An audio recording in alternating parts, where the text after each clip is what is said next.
मैं आप सभी को प्रणाम करता हूं, आप सबका अभिनंदन और स्वागत करता हूं। आज 260 करोड़ रुपए की सौगात देने के लिए भिलाई की जनता को आए हैं माननीय मुख्यमंत्री जी। मैं भिलाई की जनता को बहुत बधाई और शुभकामनाएं देता हूं। इतनी बड़ी सौगात आज के अवसर पर माननीय मुख्यमंत्री जी आपको देने आए हैं। राज्य में जब से हमारी सरकार बनी है विष्णुदेव साय जी के नेतृत्व में, और आपने नगरीय प्रशासन विभाग की जवाबदारी मुझे दी, तब से नगरीय निकायों की दशा और दिशा को बदलने का काम आपके मार्गदर्शन में हो रहा है। 5 सालों में नगरीय निकायों की अव्यवस्था दुर्दशा हो गई थी। नगरीय निकायों में जो अव्यवस्था का आलम था, विकास अवरुद्ध हो गया था, उन सब के विकास के कामों को आपके मार्गदर्शन में लगातार आगे बढ़ाने का काम किया, और आपके नेतृत्व में सरकार बनने के बाद केवल 1 साल में सभी नगरीय निकायों को 7,000 करोड़ रुपए बिना भेदभाव के जारी किया। आज ये 18 महीने में 470 करोड़ रुपए अकेले भिलाई नगर निगम को अलग अलग योजनाओं से भेजी गई है। 470 करोड़। और इसलिए मैं कहता हूं कि हम उस राजनीतिक दल के लोग हैं जो विकास के लिए राजनीति करते हैं, विकास में राजनीति नहीं करते। लगातार सभी नगरीय निकायों का विकास, योजना बनाकर विकास, कि हमारे शहर स्वच्छ बने, सुंदर बने, सुविधापूर्ण बने, इसके लिए पूरी योजना बनाकर हमारी सरकार काम कर रही है। और उसका नतीजा ये हुआ कि पहली बार छत्तीसगढ़ को स्वच्छता में 7 राष्ट्रीय पुरस्कार मिले। हमारे 7 निकायों को पुरस्कार मिला।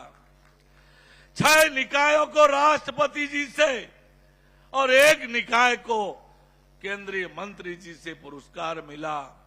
कितना काम हो रहा है, कैसे काम हो रहा है, कैसे हमारे शहर स्वच्छ और सुंदर बन रहे हैं, इसका उदाहरण मैं आपको बताता हूं कि 20,000 से कम जनसंख्या वाले शहरों में देश के सबसे स्वच्छ 100 शहरों में अकेले छत्तीसगढ़ के 58 शहर आए। 58 शहर, ये हमारी योजना का, हमारी रणनीति का हिस्सा है। मुख्यमंत्री माननीय विष्णुदेव साय जी के नेतृत्व में आज जिस प्रकार से नगरीय निकायों की दशा और दिशा बदली है, आज हमारे शहर तेज गति से विकास की दिशा में आगे बढ़ रहे हैं। हमने नगरोत्थान योजना बनाई है। शहर के जो बड़े काम हैं, नगर उत्थान योजना के माध्यम से हम राशि स्वीकृत कर रहे हैं। भिलाई नगर निगम को भी नगरोत्थान योजना से एक बड़ी राशि की स्वीकृति मिली है।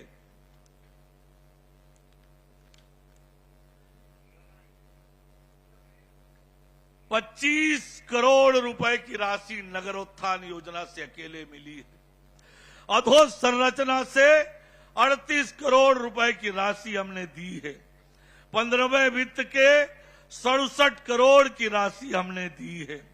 ऐसे ही लगातार नालंदा परिसर के लिए 11 करोड़ रुपए दिया है।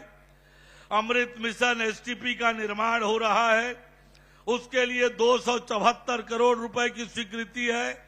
अन्य विकास कामों के लिए 48 करोड़, इस प्रकार 470 करोड़ रुपए के कामों की स्वीकृति हमने पिछले 18 महीनों में भिलाई नगर निगम को दिया है। आज जब हमारे शहर तेज गति से विकास की दिशा में आगे बढ़ रहे हैं। हम शहरों को स्वच्छ, सुंदर और सुविधापूर्ण बनाने के लिए प्रतिबद्ध हैं। नगरों का सुव्यवस्थित विकास हो, इसके लिए हम सिटी डेवलपमेंट प्लान बना रहे हैं।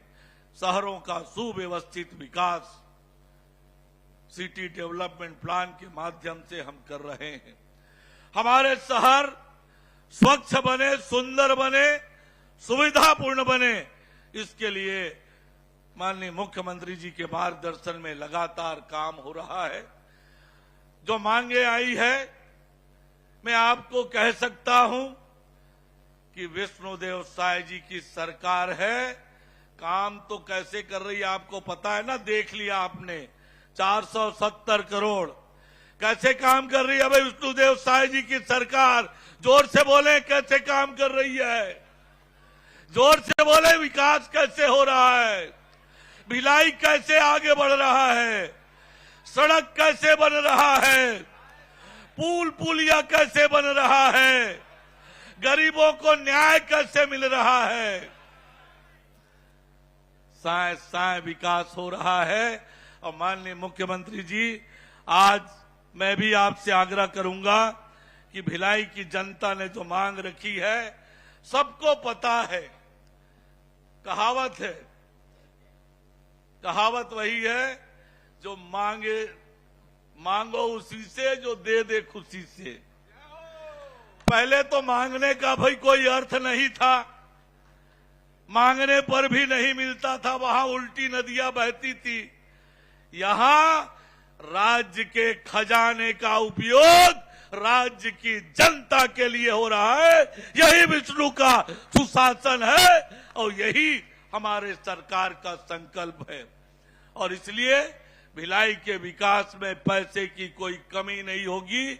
आपके विधायक जी लगातार मेहनत कर रहे हैं और उन्होंने विकास की गाथा विस्तार से बताई है। एक बार फिर साथियों, अभी आपने सुना हमारे प्रदेश के उप मुख्यमंत्री श्री अरुण साव जी के ओजपूर्ण भाषण को।